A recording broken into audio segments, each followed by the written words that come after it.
Hello, ladies and gentlemen, and welcome to the FXCM Google Plus Trading Room. My name is Jeremy Wagner, the head trading instructor at Daily FX, and I want to welcome each and every one of you here today to this webinar, which is going to be on basic Forex breakout strategies.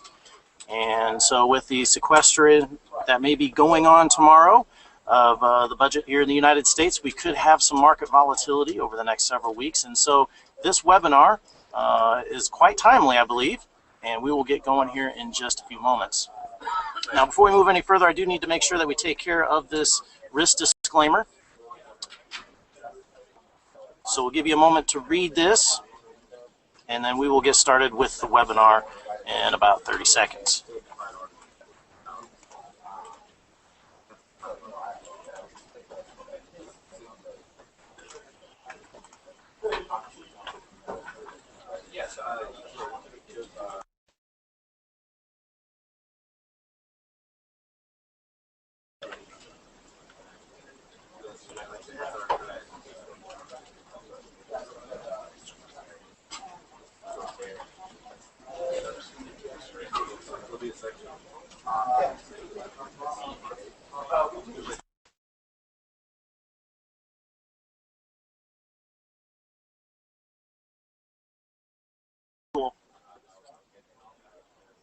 What this risk disclaimer shares with you is what I'm about to show you is no guarantee that you will have winning trades.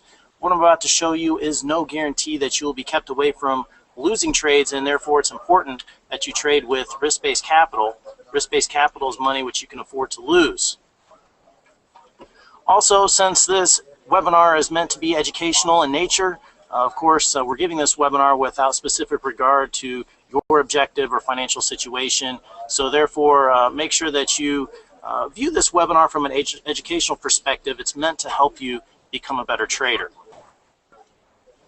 Okay, so let me go ahead and remove this risk disclaimer, and let's go ahead and get started.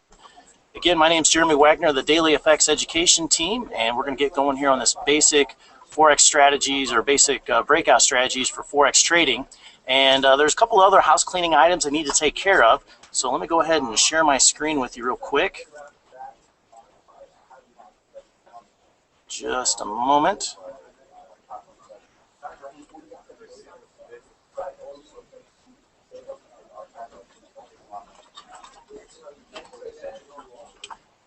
Okay, there you go. Right now you should be able to see the FXCM Google Plus page, and there's three things that I want to be going over here from a house cleaning perspective, and then we will get into the charts, talk about breakouts and these basic breakout strategies. And actually, that is not the right screen that I wanted to share with you. Let me try this again.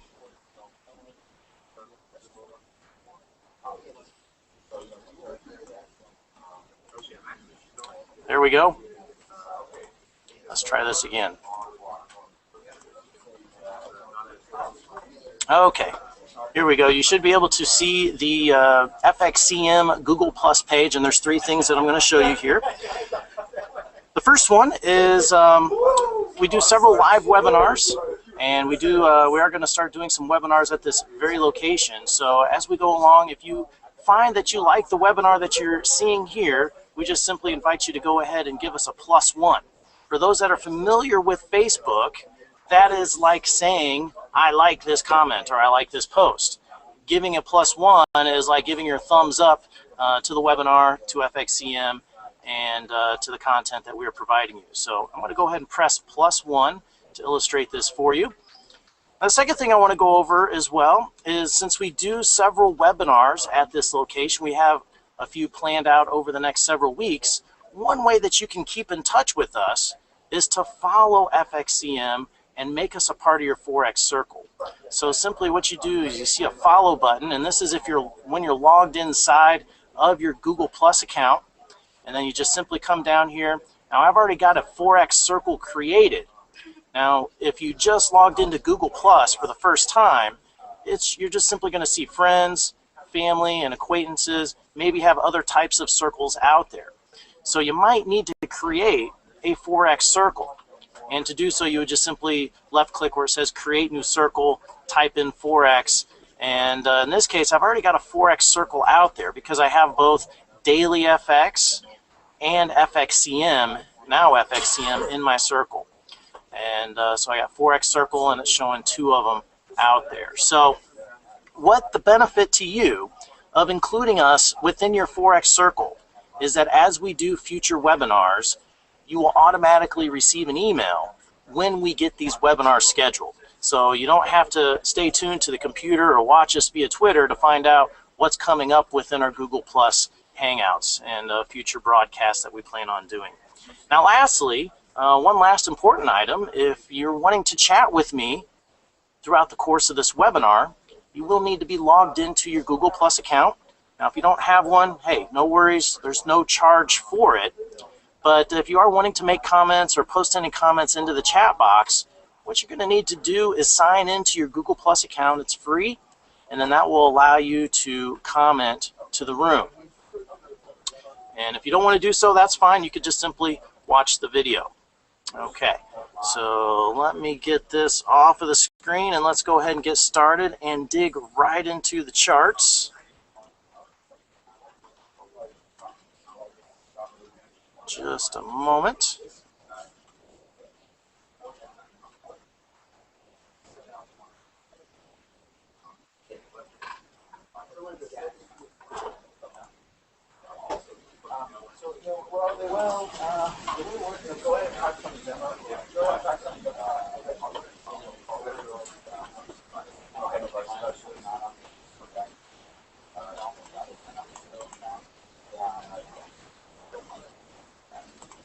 There we go.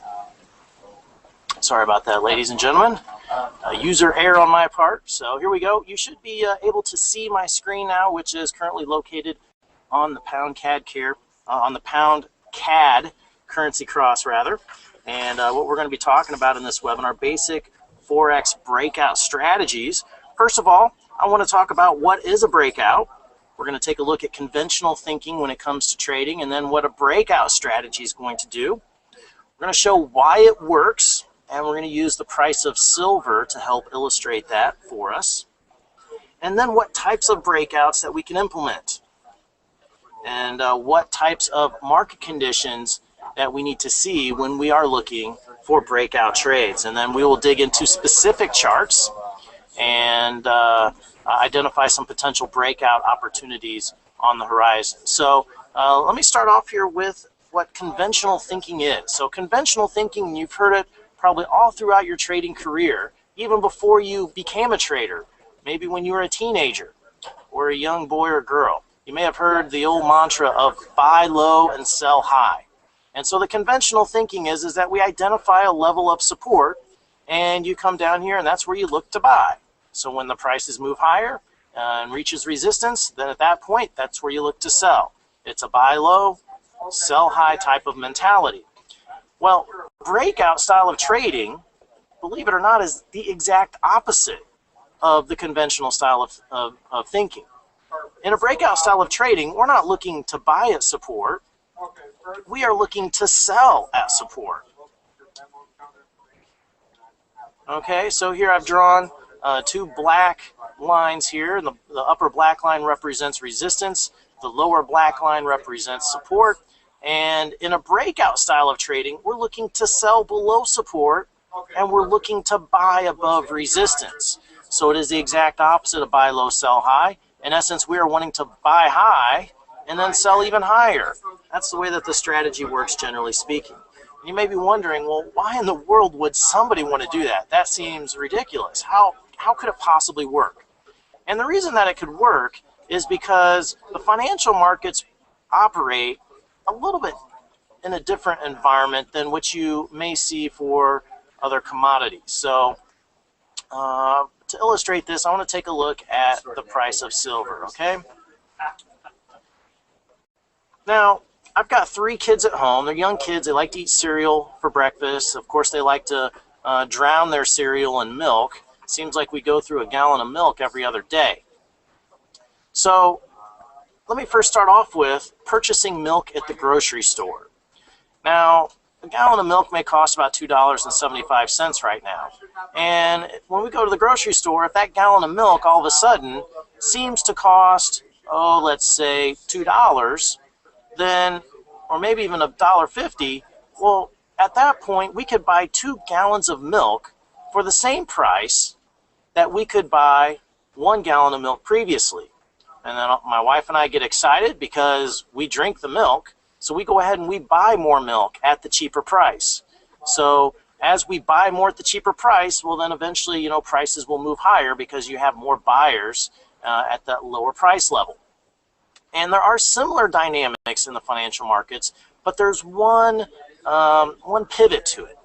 And that is, in the financial markets, because there is emotion attached to these trades, we have our money on the line, our hard-earned money on the line, that when we see strong trends taking place, sometimes we're like a bug drawn towards light, and we are just simply afraid of missing out on those strong trends. Afraid to miss out is a very strong emotion. We may bring rational, logical thinking into our strategy. And so, for example here, on the price of silver, we could see that the price of silver has been in a very nice uptrend. We've analyzed this trend, and this is in 2010. And we're like, you know, I like this trend. This is the type of trend that I think is going to be a long bull market. I want to buy silver. But you know what? I don't want to buy it at the current levels here where this red candle is. I don't want to buy it at the 2760 mark. I want to buy it at a little bit lower. I want to buy it down here around 25, down where prices previously found some support. Okay, so I've developed my trading idea and my trading plan. And then I'm going to illustrate how breakouts can work and how emotions, how we bring our emotions into these trades, and it causes us to do what seems to be irrational things. So it's 2010. The economy, is just pulled out of the doldrums of 2009. Silver is considered an industrial metal. So if the economy is doing better, then there tends to be more demand for silver. The dollar also tends to get weaker, which would help the price of silver move higher potentially. And so we wait. We have our idea. We wait for prices to come down to about the 25 mark, and then we look to buy. So let's fast forward this a little bit. Well, price gets close. Price gets down to 26.40, but it never does quite make it to our 25. And then we see price continue to move higher. Price is now up to 32. All of a sudden, we're getting nervous, and we're starting to kick ourselves. And that, you know, doggone it, I knew that silver was in a nice, strong trend. I knew it was going to move higher. And we continue to watch the price of silver move higher. And then finally, we're like, you know what? I can't wait anymore. And so we throw caution to the wind, and we go ahead and we start buying silver. Even though we wanted to buy it down here at 25, because we believed that this was going to be a strong trend, and now we're seeing this strong trend playing out, and we're missing out on it, we throw caution to the wind, our emotions take over, and then we just start buying into this strong trend. Okay? And so this is the backdrop behind how a breakout strategy works. Because at the same point, had we just said, you know what, I'm going to play a breakout type of trade so that if prices move up above this high around $31, once prices move up above that high, I'm going to get entered into this trade. And so I just simply put a buy stop order to enter at $31. And then sure enough, silver does take off to the upside because I'm playing on this emotion of the traders who thought silver was going to be in a strong trend, but who were waiting for lower prices to buy. And I'm playing on the emotion of those traders who are just getting in because they're afraid to miss out of a big trend. And sure enough, this was a monster of a trend that went all the way up to $50. So that's how breakouts can work. Now, there's a couple of different ways that we can look for breakout type of trades. One way is that we could use trend lines. So for example, coming back here on silver, I think that the price is in an uptrend. I could just simply draw a trend line. And I could say, you know what? I want to buy at 25, but if price breaks this trend line, I may look to buy on a break of this trend line. And so that would have put us in at a much more favorable price at around $28 than waiting to get in after our emotions take over around 30 $32. The other way that we could trade this could be based off of horizontal levels of support or resistance. In this case, we could look for horizontal levels of resistance, which would be a former swing high. In this case, the former high of January the 3rd, 2011, we place our entry order to buy just up above that level. Okay, so that's in essence how we can look for breakouts. Two different ways of entering it. There are pros and cons to each. You know, the benefit of trading on a breakout of the black line is that you're getting entered into the trade sooner at a much more favorable price. The downside to entering at the black line is that it could be a fake out trade, it could be a fake breakout, false breakout, and then prices end up trucking to the downside. The benefit of using the higher level at the purple dotted line, the benefit of using that as our entry is that once prices break up above this level, it's the market indicating to us that the market is ready to trade at levels it hasn't seen, which in this time probably about 25 to 30 years. That's a strong trend. So you let the market do the heavy lifting for you. You let the market dictate to you when it's ready to trade at levels it hasn't seen in quite some time. Okay, that's the benefit of using the purple line. The downside of using the purple line is, well, yeah, we had this great idea of buying silver when silver was around $28, and now we're waiting to buy unless it pushes higher. But again, that benefit is we get paid to wait, because if prices never make it up there, we never get entered into that losing trade. Once prices do make it up there, that's like the market flexing its strong muscle and saying, hey, I'm in a strong trend. This is a trend we need to trade. And I'm talking about back in that 2010, 2011 area. Right now, I'm not so sure that's the case. So that's the backbone of the Forex trading strategies. There's two more important elements that we need to consider when we're looking for breakout trades, because after all, we could come out here, we could take a look at this euro dollar, we could pull up any time frame of chart, and we could see, all right, yeah, I see some potential breakout trades, a breakout above this high or a break down below this low. I mean, you can start finding breakouts left and right. However, there's two things that we need to consider when we're considering what market to trade. This is a very important question that many traders often overlook, and sometimes this one ingredient could be the key to you trading more profitable pips in your account, to you losing pips in your account. It isn't the same for everybody, but for a lot of folks, this is the one missing ingredient, is that they have a strategy. They have their set of buy and sell rules, but they don't really have written into their plan how to determine which market to apply that set of buy and sell rules to. And so on a breakout style of trading, if we're like, hey, I'm gonna trade breakouts, well, if you're gonna do this, you got to include these two important ingredients, and you only need one of them, and that is you need market volatility. Market volatility tends to work more favorably towards breakouts, or you need strong trends in the market. If you have strong trends and or market volatility, then the chance of your breakout trades working out are improved. So that's how we can take a breakout style of trading and make it into a high probability breakout style of trading. Okay, so here's the euro dollar. Why don't we just go ahead and talk about this? We'll talk about a couple of currency pairs.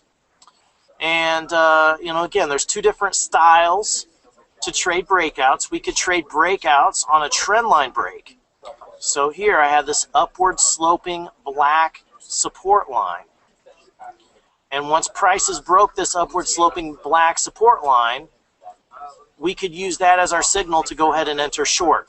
Now, for those that were watching my webinars around this time, this would have been about 2 weeks ago. At that time, I was saying, hey, I'm not buying into this break on euro dollar to the downside. I think we're going to have a move back to the upside, and that might actually be a buying opportunity.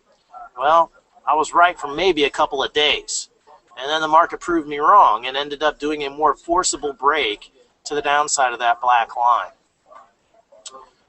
So trend line is one way that we could play breakouts. The other one is horizontal levels of support or resistance. In this case, I have horizontal support down here near the 130 mark. Not only is it the swing low from back in early January 2013, but it's also round number support. 130.00 is a round number, and that often can act like support and resistance as well. So remember, in a breakout style of trading, we would look to sell at support or sell a break below this lower purple dotted line, which is around the 130 mark. Now, for those that are aggressively looking to sell the euro dollar, you might be right, but keep in mind, euro dollar hasn't quite broken below this low right here. So this trend on the euro dollar, although it is close to being over, it's got about 9 toes in the grave right now. I'm talking about the uptrend. But there still is a chance that this trend could re-exert itself back to the upside, because if I were to extend out these black channels, we would find that we are still inside of these black channels. Okay, and so there still is a chance that prices could break out up above this channel and move on to higher highs. So that's euro dollar. I'm going to share with you some trend lines and some potential breaks, and then we'll look at an indicator that you can add to your chart to help you identify breaks of support and resistance as well. So let me start off with the dollar yen, one of the beloved yens. This thing has been a monster trend for the last 2 or 3 months with what's going on over in Japan and looking to add inflation to their deflationary economy. They vowed to weaken this yen to try to help their imports with a weaker currency. That is, if Japan had a weaker yen, then that would make their goods that they purchase on an apples-to-apples basis look less expensive than a competitor in another country. So they have a very much of a vested interest, because they're an export-based economy.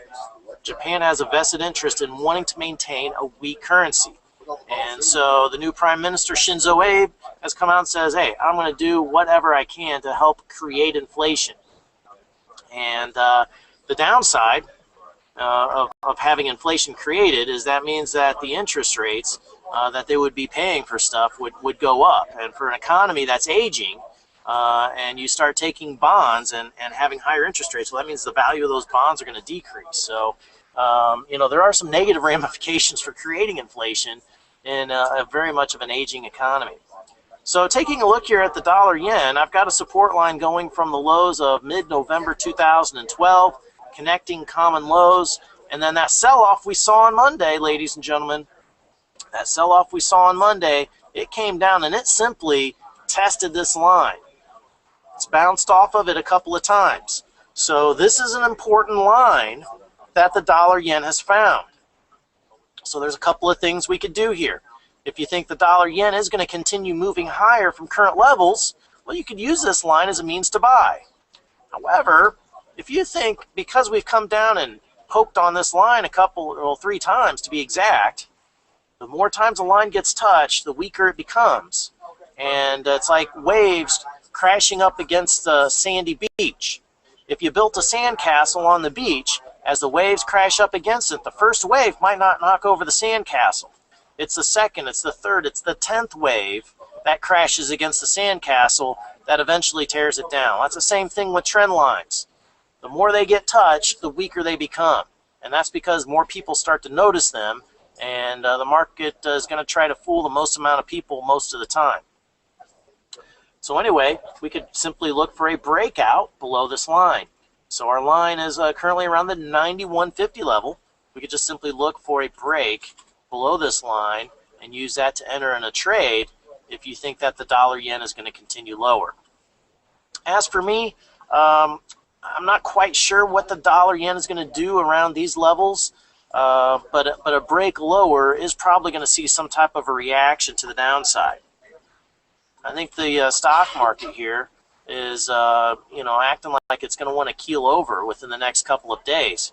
We saw that strong sell-off on Monday, and we bounced back. At least the Dow Jones has bounced back to create a higher high, but the other stock markets haven't quite. So that's a bear signal, and so if we get stock market selling off, this dollar yen may sell off as well. Let's go over and let's check out the pound. A lot of people have been interested in the pound, and what I've drawn on this chart, very strong move to the downside. One of the weakest currencies. The pound has been battling the yen as one of the weakest currencies over the last couple of months. And so here we're taking a look at a 4-hour chart. And if I just simply draw the support line and duplicate the line, so I've got my black support line. If I duplicate it, guess what? It fits perfectly right within inside this range. And so using a breakout style of trading, we could just simply look for prices to break below this lower black line, which is currently around the 150.80 level. And that would be our clue, or that would be our signal to go ahead and enter into this trade. Okay, so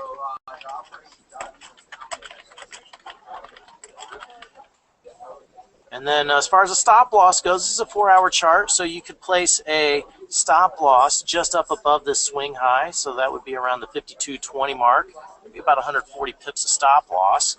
So that could be one potential way of placing this. Or once we get that break below the 50.80 mark, we could dial down to a smaller time frame chart, perhaps a 1-hour chart, and we just simply measure up where our recent swing high is upon that break and use that swing high as a means of placing our stop loss. And then on breakout style of trading, for a breakout style of trading, you can use a take profit level. And what I would suggest is whatever the distance is to your stop loss, you look for twice that as your take profit level. Or you could use an open-ended take profit level, meaning you just simply manually, sorry here, I got alerts popping up on my screen, simply meaning you manually trail your stop, and so that way if the market moves in your favor, you're manually moving and stop in your favor so that you're locking in trades. that'd be pretty cool to take $3 million. All right, so let me go ahead and grab some questions here. Just a moment, and then we will take a look at a few more charts.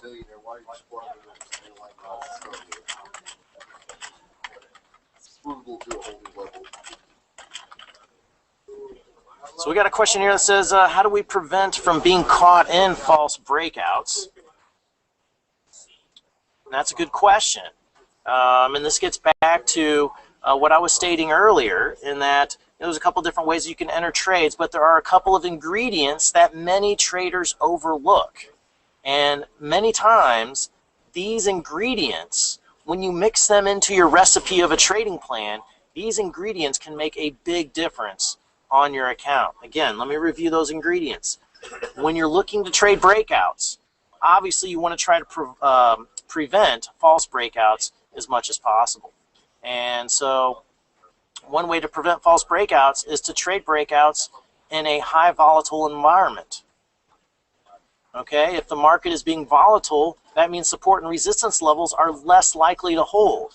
Because in volatile markets, if we just sit back and if we think for a moment what exactly a volatile market means. A volatile market just simply means prices are not comfortable at their current levels. And so when you get some volatility, like for example, we've got the sequestration deadline coming up tomorrow. And perhaps that was part of the onus behind Monday's sell-off. Italian elections may have had something to do that as well. But the point being is there was uncertainty in the markets. Markets don't like uncertainty. And with that uncertainty, you have people that are emotionally saying buy. You have people who are emotionally saying sell, and it creates a lot of whipsaws and a lot of market volatility. Take, on the other hand, a range-bound type market environment. In a range-bound type market environment, prices are very comfortable at trading at those levels. There's less uncertainty, and so prices are very comfortable. So in a breakout style of trading, remember, we're looking to sell at support. So therefore, if we have volatile market conditions, support and resistance levels are less likely to hold. And so therefore, our breakout strategy is more likely to follow through in volatile environments. The euro yen was a great example of that on Monday. Had you traded some type of a breakout on the euro yen to the downside, even if it was about a 650 pip move from top to bottom, even if you missed the first 300 pips, there was still a couple hundred pips to the downside on a simple breakout. So once that broke, it followed through, and that's because the markets were quite volatile on Monday. The other element, the other ingredient we want to add to this trading plan to help prevent these false breakouts are going to be strong trends. If we identify a strong trend and trade in the direction of that strong trend, then that will help bail us out of false entries as well. Okay? It's a very good question, so thank you very much for asking.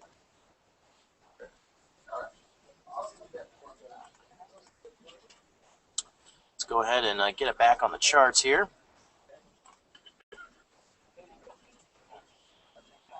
And we got a comment here from Craig. Excellent presentation. I'm thoroughly jazzed by FXCM and the wealth of knowledge and help available. Thank you very much, Craig, for joining us here today.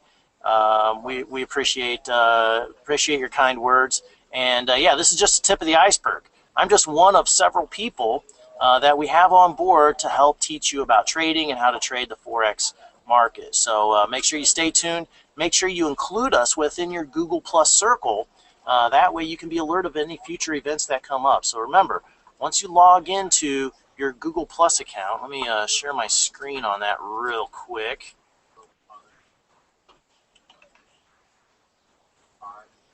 Okay, once you log into your Google Plus account, at the top you'll see something that says circle, and make sure you add or create a Forex circle and include this page where you're watching the webinar from. Include that in the Forex circle, and then that way you will be alerted of future events that come out and take place. All right, let me go back to the charts here.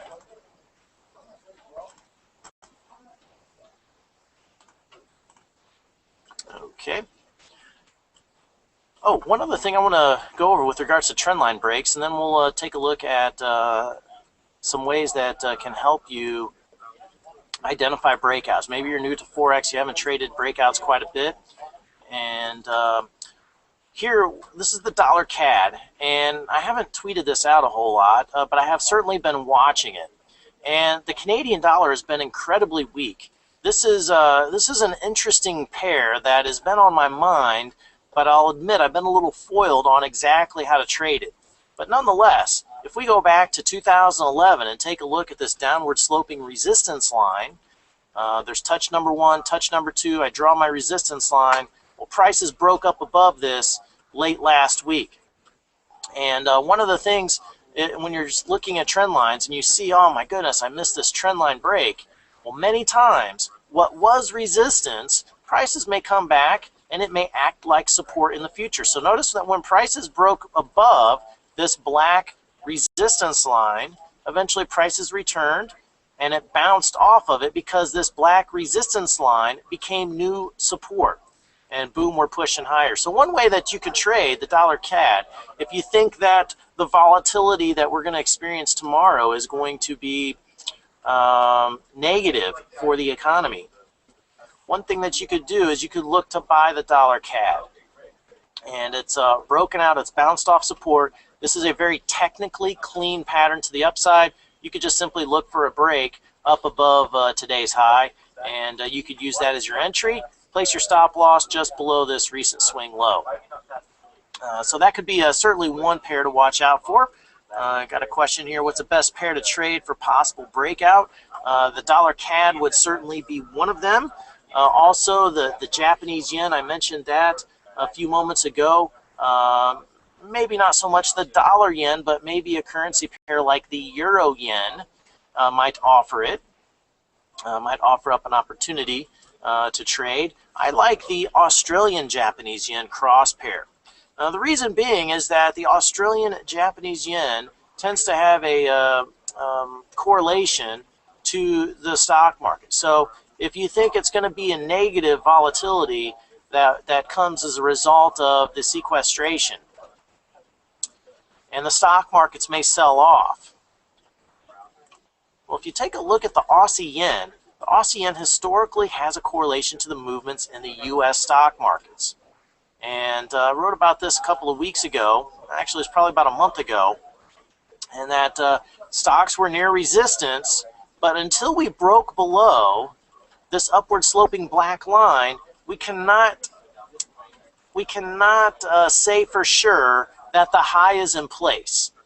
Well, we did finally break below this upward sloping trend line. We put in some lower highs. It looks like we're getting ready to put in some lower lows. So the Aussie yen looks like it may be ready to roll over. This could be giving us a clue about what may be happening over the next several weeks as a result of the sequestration. As a matter of fact, the sequestration, is I think a lot of people are going to wake up tomorrow morning and be disappointed. Be disappointed in that they're expecting something to happen. I think there's a high probability nothing's going to happen tomorrow except for the sun's still going to come up and the sun's still going to go down at the end of the day. And we're going to get hungry a couple, 3 times over the course of the day and want to eat. Other than that, I don't think there's going to be a whole lot different tomorrow than any other day. We'll still put the pants on one leg at a time. Because sequestration is simply, and I find this very interesting, almost comical, except the fact that some people will probably lose their jobs as a result of this. So, if it wasn't for that, it would be somewhat comical. But the sequestration, this whole idea, not the idea of sequestration, but how we got to this point was birthed back around April of 2011, if not sooner. But it really started to come to head in April of 2011. It was at that time when everybody in the United States knew that we were going to hit our debt ceiling in late July and early August. It was no surprise whatsoever. And then sure enough, nothing happened between April and late July. And then all of a sudden we get to late July. As we get to late July, then all of a sudden the markets start falling apart. We come up, the Congress comes up with a deal with regards to increasing the debt ceiling at the last minute, the 11th hour, and the markets continued to sell off for about another month or so, and then eventually recovered up to the levels where we're at now. I'm talking about the stock markets. So that all started April 2011. Well, when they increased the debt ceiling in July, August of 2011, one of the things that they said was, all right, look, we can't figure this out. We're smart people, we're congressmen, but we just can't figure this out. And so therefore what we're going to do is we're going to create this super committee. And if the super committee can't figure this out, then we are going to put in some massive cuts that are going to be so onerous that somebody's going to have to do something. Okay, so the whole idea behind the sequestration cuts was that they were going to be so bad that, they were going to have to come up with some type of compromise and come up with some type of deal. Okay? Well, that was a couple of years ago.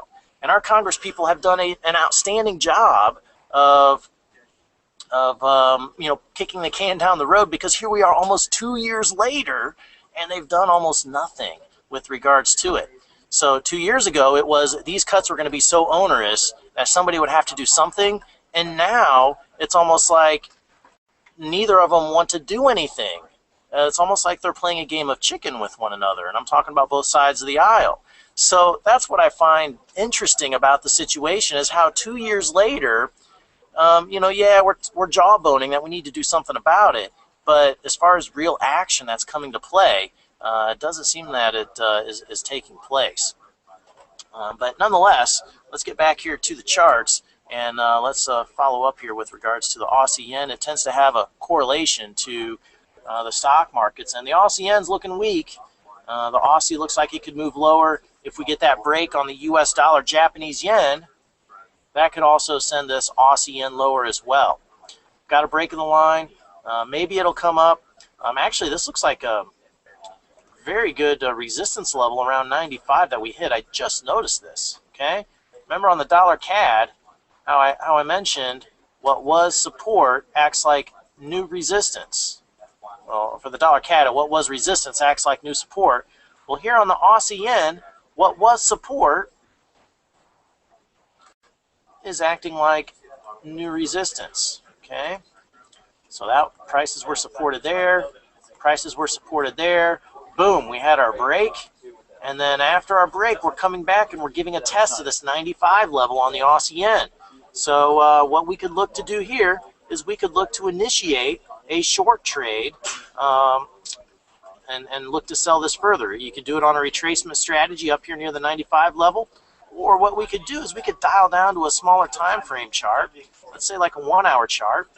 We can add the Donchian channels indicators to our chart. I'm going to use a 55 period input setting, and that's what these horizontal brown lines represent.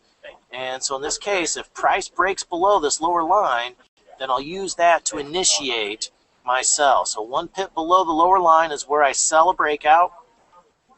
And if I'm looking to buy, 1 pip above the upper line is where I would look to buy a breakout. Now, right now, the lower line is down here around 93. We're currently up at 93.64. That's 160 pips away. You may be like, that's way too far away. But keep in mind, over time, if price doesn't come down and hit the lower line, over time, this lower line will work its way higher. And so it does require a little bit of patience. But when it comes to the markets, we probably all could use a dose of patience from time to time. So that's Aussie yen, Euro yen, similar type of situation. And, dollar Swiss, I've talked about high probability breakout trading in the past. And so here's the dollar Swiss, okay? This is one back on February the 21st. So this was last Thursday. This was the trade we'd set up where we wanted to sell at the lower channel and we wanted to put our stop loss at the upper channel. Well, this is a great example of how prices never came down and reached my lower channel. So even though prices moved against me, I never got entered into this trade, and therefore I would have never been entered into a losing trade. But notice that as time was on my side, prices never hit my lower channel because I wanted to sell the dollar Swiss. Well, now my entry for the dollar Swiss is at a higher point. It's at a better point. So I would be selling at a higher price level around 92.31 instead of the current level around 91.81. So let me go ahead and adjust these orders. Simply left click and drag to 92.31. That's where my new sell would be.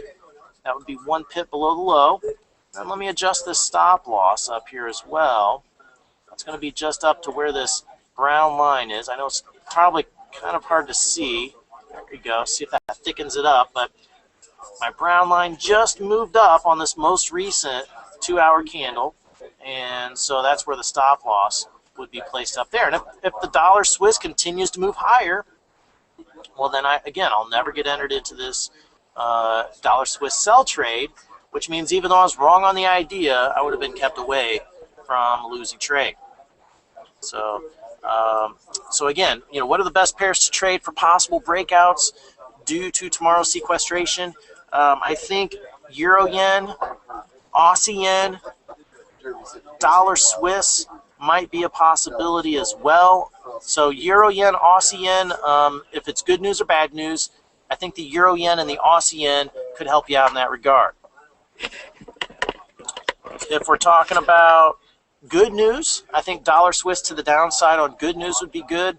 Dollar CAD to the upside if tomorrow's sequestration ends up being bad as well and doesn't look good. But again, I don't think tomorrow's going to be anything overly exciting. I don't think it's going to be any different than what we've been seeing in the past. In that, it's just cuts to future spending. So they still get to spend at the levels that we spent at last year. This is just saying, hey, you can't spend more next year. Or can't spend as much as you wanted to in your increase. There are still increases in the budget, so we can still spend more next year. So it's not it's just a cut of future spending, a cut of future increases rather, more so than a cut in spending. So I think any negative ramifications coming out of this are probably going to be a bit overblown in the beginning, but it may be like a snowball that builds up over time. The longer that nothing is done, then the more it's going to build up, the more you're going to hear about layoffs, the more people hear about layoffs, the less they're going to want to go out and buy new cars and new televisions. And the less they buy of new cars and new televisions, then more people at Best Buy start getting laid off, or possibly even Walmart. And it begins to become a snowball effect to the downside. And question here from Chad: would you consider the 1 hour Aussie Kiwi cross pair having a break to the upside right now? All right, Chad, let's go ahead and check this out. And Aussie Kiwi. Okay, so we've got the Aussie New Zealand. Now I'm going to use take a look here using the channels. The Danchin channels is what they're called. These are named after a fella, Richard Danchin, and they are famously used by the turtle traders.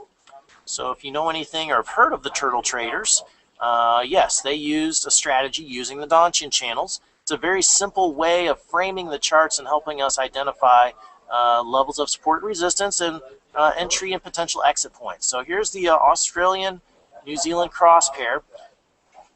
Now the first thing that we have to ask ourselves, remember, there's two ingredients that we want to look for. We only need one of them to be present when we're considering trading a market. That is, we want to see volatility in the market, and we want to see something that's in a strong trend. Now we take a look here at the Aussie Kiwi, and this is a daily chart. I would say, I don't know if I'd call this like a mega trend, but for the Australian New Zealand dollar, this is a pretty strong trend. You have two economies that are closely tied to one another, very close geographically. They do a lot of trade with one another. So goes one economy, so goes the other economy. And so, therefore, the Australian New Zealand historically is going to be a range-bound type of currency. But when we take a look at this daily chart, arguably this thing has been in a trend to the downside. This has been in a trend towards Australian weakness in favor of New Zealand strength. Now, New Zealand has been one of the weakest currencies over the last couple of days, so that's why we're seeing this Aussie New Zealand move higher. So with regards to the question, would this be a break to the upside? This could be a break to the upside. If we take a look at our 1 hour Danchin channels, we are still nowhere near the upper buy point of the channels. But if you're looking for a more time-sensitive trade, be looking to buy at higher levels above this 24.35. I would be careful about buying the Aussie New Zealand because our trend has been to the downside.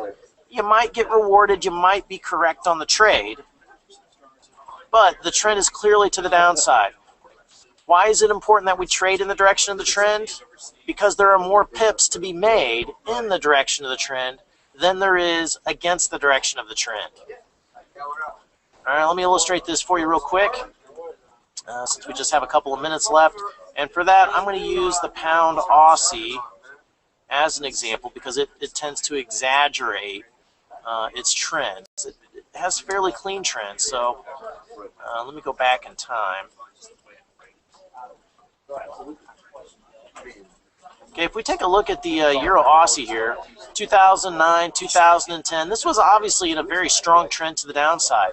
Now, if you take a look at a chart in a strong trend, and this is why it's important to trade only in the direction of a trend, is you'll notice that if you were that lucky person to sell at the top and buy at the bottom, and if you just simply counted how many pips there were in that particular move, that would have been about 3,600 pips. Okay, and let's say you were that lucky person that bought at the bottom and then sold back at the top. I don't think anybody could do it, but let's just assume that you were that lucky person for the moment. You would have gained about 1,000 pips. And let's say you were that lucky person that sold here at the top and bought it back down here at the bottom. Okay? That would have been about 1,100 pips. Yeah. And then let's say you were this lucky person down here. You bought at the bottom and sold at the top. That would be about 1,000 pips. Okay? So we had 2 iterations. We had 2 sell trades. We had 2 buy trades. Add them up. The sell trades, there are more pips tied up in those sell trades. There were more pips to the downside than there were pips to the upside. So yeah, 1,000 pips is nothing to sneeze at on a buying opportunity for the pound Aussie. But in a trend that's so strong, why would you mess with trying to pick a bottom when the trend is strong to the downside? Why not look for ways to enter in the direction of the trend to the downside? That way you will align yourself in the direction of the trend, which over the past has shown there's more pips in the direction of the trend. Now, you could be that unlucky person that enters that trade at the worst time, right as the market turns. But that's going to happen to all of us. And if you apply this type of methodology, for every time you do something like that, there's going to be several other times where you actually may get rewarded. And so trading is a game of 3 steps forward, 2 steps backwards. It's a marathon, not a sprint. And so therefore, when you do have the losses, you just need to take it on the chin. Make sure you have risked a small amount of your capital. We recommend less than 5%. I like to trade with less than 2% capital at risk. That way, if I'm wrong, there's over 99% of the capital left over in the account. So getting back to that Aussie Kiwi, again, that Aussie Kiwi has been in a strong trend to the downside. Now, it's possible that this could be the beginning of a new move to the upside, but you can clearly see there's more pips to the downside on the Aussie Kiwi than there is to the upside. And this is because the Australian, the RBA, the central bank for Australia, they're aggressively cutting their interest rates. And as they're aggressively cutting their interest rates, money is leaving Australia and looking for higher yield somewhere else. Or if they had invested in Australia years ago because of that higher yield, perhaps maybe they're just taking some profits, pulling some money off of the table. That's why the Aussie's been selling off. And either way, we've got the Aussie, we got the CAD, we got the New Zealand selling off. Commodity currencies, that's what those are called. The commodity currencies are not looking good, and I am shocked and surprised that the price of oil has been able to hold up through all of this. The commodities are screaming recession right now. The commodity currencies, rather, because they are the 3 weaker ones: the Aussie, the Kiwi, and the Canadian dollars. Those are the weaker currencies, and so just based on them alone, it's spelling bad news ahead for the economies of the world, and that there's possibly going to be a recession. All right. Well, I want to thank you all again for joining me here today. It was very much a pleasure having you here, and it was a great webinar. I hope you enjoyed it. I hope you were able to take something away from it as well. Make sure that if you like the webinar, to go ahead and throw a +1 out there, and make sure that you also include us within your circle, your Forex circle of influence. That way, when we do future events like these, you'll be automatically alerted to these future events. And again, thank you all very much for joining me today, and let's keep an eye on these breakouts. I think they're going to offer us some opportunities over the coming days and weeks. But until next time, I want to wish you all the best of luck in your trading. And signing off for today, this is Jeremy Wagner of Daily FX Education, and we'll talk to you soon. Bye now.